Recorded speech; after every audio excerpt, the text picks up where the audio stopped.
नमस्कार, मैं हूं सबा शाहिद शेख। आज सवालों से 100 करोड़ की हेराफेरी करने वाले घोटालेबाजों को सुलगाएंगे और एक धमाकेदार राज खोलेंगे।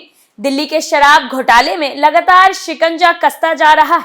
सिसोदिया जेल में तड़प रहे हैं और जेल के बाहर वो लोग परेशान हैं जिन्हें गिरफ्तारी का डर सता रहा है।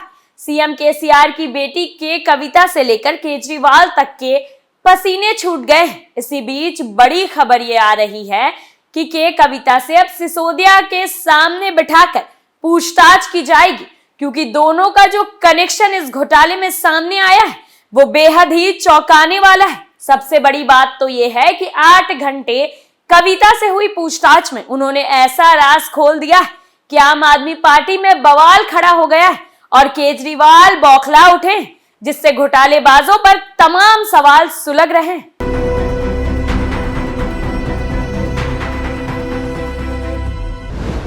क्या कविता से सिसोदिया के सामने होगी पूछताछ?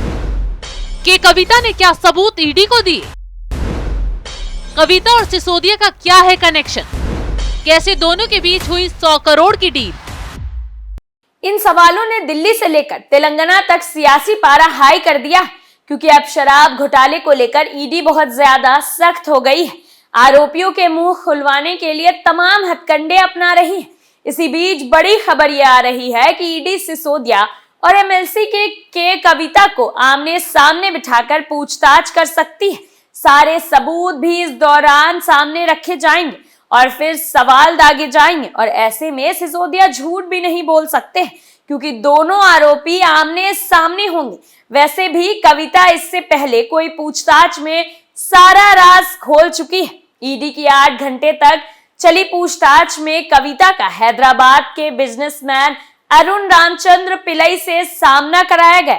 उससे देखते ही पहले तो कविता के पसीने छूट गए और सवालों से घबराने लग गई। बता दें कि Arun Ramchandra Pillai robin distilleries LLP company में साझेदार है। ईडी के मुताबिक ये कंपनी के कविता और उनसे जुड़े ग्रुप का प्रतिनिधित्व करती है और इसी के जरिए 100 करोड़ की रिश्वत का खेल खेला गया था। इसके साथ ही ईडी ने कविता से आरोपी समीर महेंद्र की कंपनी इंडोसिप्रीट में किए गए निवेश के बारे में भी पूछा।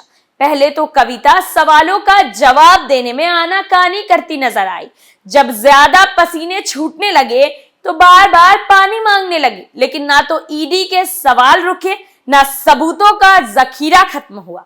खुलासा तो यह भी हुआ है कि जांच एजेंसियों ने कविता को कुछ व्हाट्सएप चैट भी दिखाए। कविता से साउथ ग्रुप के साथ उसके कनेक्शन और आरोपी विजय नायर के साथ उसकी मुलाकात के बारे में भी पूछताछ की गई। ईडी ने उनसे कई फोन के इस्तेमाल और सबूत नष्ट करने के बारे में भी सवाल जवाब किए।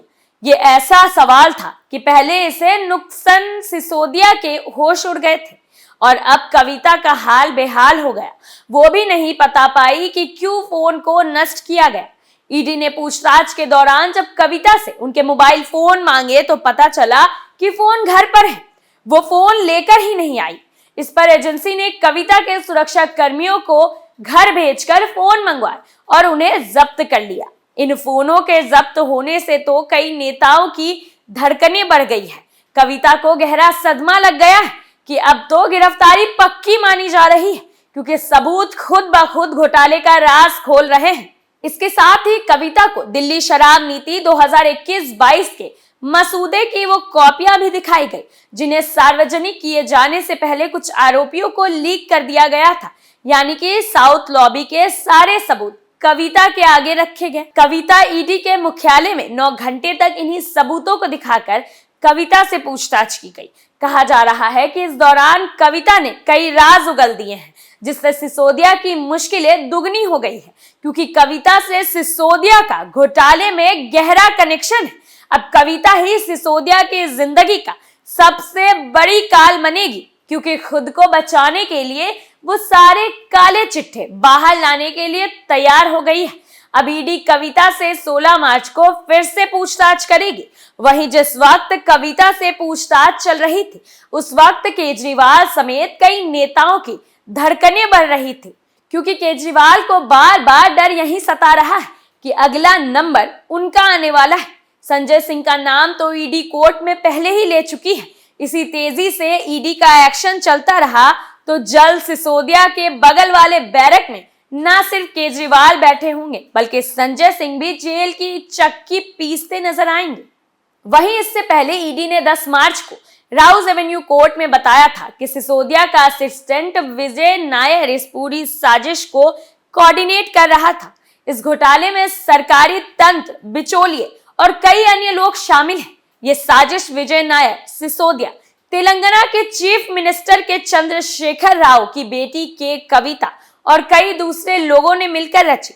ईडी ने यह भी खुलासा किया था कि साउथ ग्रुप के आप नेताओं को 100 करोड़ की घूस दी, जिसके बाद एक ग्रुप बनाया गया ताकि दिल्ली में 30% शराब कारोबार चलाया जा सके। दस्तावेज दिखाते हैं कि विजय नायर ने सिसोदिया के प्रतिनिधि के तौर पर के कविता से मुलाकात की। नायर कविता को यह बताना चाहता था कि सिसोदिया किस तरह से लीकर पॉलिसी को प्रभावित कर सकते हैं। ईडी ने कोर्ट में यह भी दावा किया है कि कविता के ऑडिटर बुच्ची बाबू के मुताबिक मनीष सिसोदिया और कविता के बीच राजनीतिक तालमेल था। इसके साथ ही ईडी ने दिल्ली के डिप्टी सीएम मनीष सिसोदिया के सहयोगी और गुरुग्राम के व्यवसायी अमित अरोड़ा की रिमांड कॉपी में कहा है कि अरोड़ा ने पिछले 1 साल में अब बीआरएस एमएलसी कविता समेत 35 लोगों से संपर्क किया था। रिमांड कॉपी में यह भी कहा गया है कि अमित अरोड़ा ने कविता से 2 अलग-अलग नंबरों के जरिए 10 बार संपर्क किया था। अमित अरोड़ा गुरुग्राम की बड़ी रिटेल के निदेशक हैं। इसके बाद ईडी ने कविता को भी जांच के दायरे में ले लिया। सबसे चौंकाने वाली बात तो यह है कि अमित अरोड़ा की वजह से ही आज मनीष सिसोदिया सलाखों के पीछे है, क्योंकि अमित अरोड़ा ने ही सरकारी गवाह बनकर नई शराब पॉलिसी साउथ लॉबी से हुई डील का खुलासा किया है। इसके साथ ही सीबीआई ने सिसोदिया से 8 सवाल पूछे थे। इसमें से एक सवाल यह भी था कि आपके बिजनेसमैन अमित अरोड़ा, दिनेश अरोड़ा और अर्जुन पांडे से क्या संबंध है। ये तीनों सिसोदिया के करीबी माने जाते हैं। शराब नीति बनाने में इनका अहम रोल रहा है। अमित अरोड़ा गुरुग्राम की बड़ी रिटेल प्राइवेट लिमिटेड के निदेशक है।